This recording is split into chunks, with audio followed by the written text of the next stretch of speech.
दोस्तों कहते हैं कि शेर से यूं तो सामना ना ही करो तो ज़्यादा बेहतर है, लेकिन एक स्वस्थ शेर से ज़्यादा खतरनाक अगर आपका सामना हो भी जाए तो स्वस्थ शेर से ज़्यादा खतरनाक घायल शेर है। और घायल शेर जब वार करता है तो फिर वो काम तमाम करके ही पीछे हटता है। और राजनीति में भी जो घायल नेता होता है ना, राजनीतिक रूप से घायल, वो ज़्यादा खतरनाक होता है। या तो उसे दोस्त बना लो, नहीं तो उससे दूर रहो। लेकिन बीजेपी ने दोस्त बनाने की तो कोशिश की एक घायल शेर को कांग्रेस के, उसमें कामयाब नहीं हुए, तो अब उल्टा वार उसका बीजेपी को भारी पड़ने वाला है। मैं बात कर रहा हूं भूपेश बघेल की। भूपेश बघेल छत्तीसगढ़ के पूर्व मुख्यमंत्री, राहुल गांधी के भरोसेमंद लोगों में से एक, जिन पर संगठन को लेकर, चुनावी रणनीति को लेकर, राजनीतिक रणनीति को लेकर, बिसात को लेकर राहुल गांधी बहुत भरोसा कर रहे हैं। दो शेरों की जोड़ी है राहुल गांधी के पास, दो घायल शेरों की, एक डीके शिव कुमार और एक भूपेश बघेल। आज भूपेश बघेल की बात करूंगा मैं। भूपेश बघेल पर जो भरोसा राहुल गांधी जता रहे हैं, उस पर कैसे बघेल भी पूरे उतर रहे हैं, खरे उतर रहे हैं। क्यों भूपेश बघेल को राहुल गांधी हर जगह भेज रहे हैं, चाहे वो हिमाचल का क्राइसिस हो, चाहे वो पंजाब हो, चाहे वो असम हो, बघेल आपको हर जगह नज़र आ रहे हैं। और क्यों बीजेपी के लिए बघेल बहुत बड़ा खतरा है, ये बीजेपी कैसे जानती है इस चीज़ को, इसका खुलासा खुद बघेल कर चुके हैं कपिल सिब्बल के चैनल पर।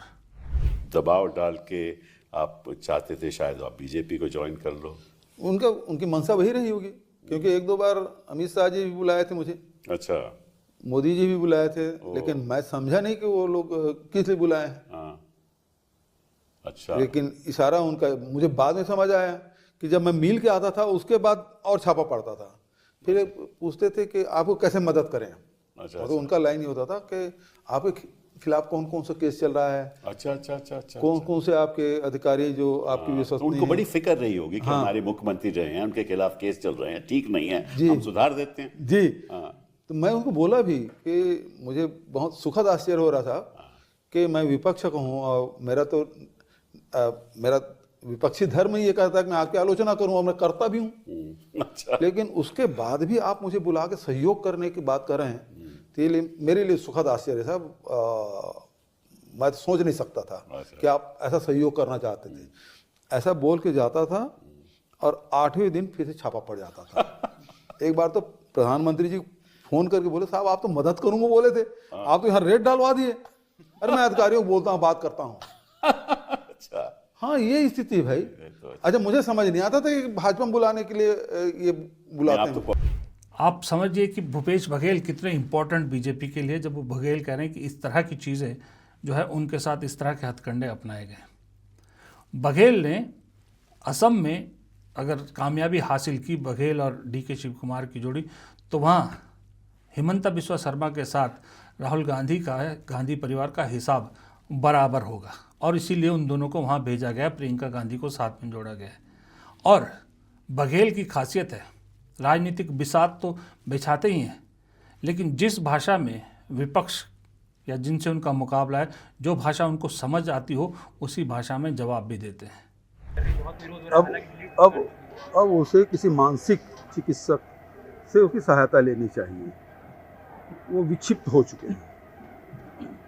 उनके जो भाषा पिछले कुछ दिनों से हम लोग देख रहे हैं, वो भाषा किसी संवैधानिक पद में बैठे हुए व्यक्ति की भाषा नहीं हो सकती। इसलिए उन्हें किसी मानसिक चिकित्सक से परामर्श लेना चाहिए। आजकल भूपेश बघेल की एक टांग दिल्ली में होती है, एक टांग असम में, तो एक टांग पंजाब में होती है। असम लगातार दौड़ रहे हैं, डीके शिव कुमार दौड़ रहे हैं, इसीलिए हिमंता बिस्वा शर्मा की बौखलाहट भी आजकल ज़्यादा दिख रही है, क्योंकि वो समझ गए हैं कि कांग्रेस की बेस्ट टीम इस वक्त उतर गई है मैदान में, और अब चीज़ें मुश्किल होने वाली है हिमंता बिस्वा शर्मा के लिए, जो चीज़ें वो आसान समझ रहे थे। इधर पंजाब में बघेल को जिम्मेदारी है कि एक और शख्स जो कांग्रेस को हमेशा धोखा देता है, अरविंद केजरीवाल, उन्हें सबक सिखाने की। जब से दिल्ली हारे हैं अरविंद केजरीवाल, पंजाब में जाके बैठे हैं, और पंजाब में 27 में विधानसभा चुनाव होने हैं। अगर वहां आम आदमी पार्टी हार गई तो राजनीतिक फ्यूचर बिल्कुल डामाडोल है। इसलिए पूरा जोर वहाँ लगा रहे हैं। तो राहुल गांधी ने भी अपने सबसे भरोसे के लेफ्टिनेंट भूपेश बघेल को वहाँ भेजा है। अभी पंजाब के नेताओं को राहुल गांधी ने बुलाकर फटकार लगाई, एक रहना है तो रहो, नहीं तो बाहर जाओ। उसके बाद बघेल को भी खुला जो है हाथ दे दिया, फ्री हैंड दे दिया कि अगर आपको लगता है कि कोई गड़बड़ कर रहा है तो आप जो एक्शन उचित समझे वो कीजिए, मैं आपके साथ हूँ। और फिलहाल राजनीतिक जो वो है, क्या कहते हैं उनको, हथकंडे या राजनीतिक बिसात, राजनीतिक प्यादे बिछाने में जो मैंने कहा बघेल काफ़ी मशहूर हैं, काफ़ी अच्छे माने जाते हैं, वो पंजाब में उन्होंने अभी दिखाया भी कि कैसे अमरिंदर सिंह को लेकर सिंपल सवाल पूछा गया, पूर्व मुख्यमंत्री अमरिंदर सिंह को लेकर, और बघेल ने जिस तरह से उसका जवाब दिया ना कि अगर वो अप्लाई करते हैं तो हाईकमान इस पर विचार करेगी। उनका इतना कहना था कि बीजेपी में खलबली मच गई। नतीजा, अमरिंदर सिंह और उनके बेटे को ईडी का समन। किसी ने कहा इससे तो अमरिंदर सिंह जो नहीं भी जाने वाले होंगे तो पक्का जाएंगे, तो फिर तुरंत एक्शन, जिसने ईडी का समन भेजा वो भाई साहब की ट्रांसफ़र कर दी गई। और अमरिंदर सिंह इस वक्त हॉस्पिटल में है तो बीजेपी नेताओं का तांता लगा हुआ है, उनसे मिलने के लिए लाइन लगी हुई है, उनसे मिलने के लिए उनका मान मनोबल चल रहा है। हालांकि अमरिंदर सिंह अपनी नाराज़गी कई बार जता चुके हैं कि बीजेपी में उनकी कोई वैल्यू नहीं है, लेकिन इस चीज़ से एक चीज़ दिखाता है कि अमरिंदर सिंह जो अपना चुनाव लड़ सकते हैं, उम्र ज़्यादा हो गई है, कोई बहुत ज़्यादा कैंपेन भी नहीं कर सकते, लेकिन नेताओं की, लीडर्स की कितनी कमी है बीजेपी को, ये दिखाता है जो वो अमरिंदर सिंह के लिए ये सब करते हैं। और भूपेश बघेल जो कह रहे हैं, अगर वो सच है कि किस तरह से उन्हें अपने पार्टी में शामिल करने के लिए हथकंडे अपनाए, ये सारा बताता है कि बीजेपी बेशक अपने आप को दुनिया की सबसे बड़ी पार्टी कहे, बेशक अपने आलीशान दफ्तर 650 शहरों में बना दे, बेशक बड़ी बड़ी बातें करे संगठन की, कैडर की, हकीकत यही है कि वो सब गुब्बारा है। अंदर से अभी भी बीजेपी में असली नेताओं की कमी है, असली नेताओं की। और वो असली नेता वो हैं जो अभी भी टिके हुए हैं अपनी पुरानी पार्टियों में। जो नकली थे, हल्के नेता थे, वो थोड़ा सा बैंड किया उनको और दौड़ के उनके गोदी में जाके बैठ गए। इसीलिए राहुल गांधी ने कहा कि मुझे पार्टी की सफाई की ज़रूरत नहीं हो, तो मोदी जी अपना मेरी पार्टी की सफाई कर रहे हैं।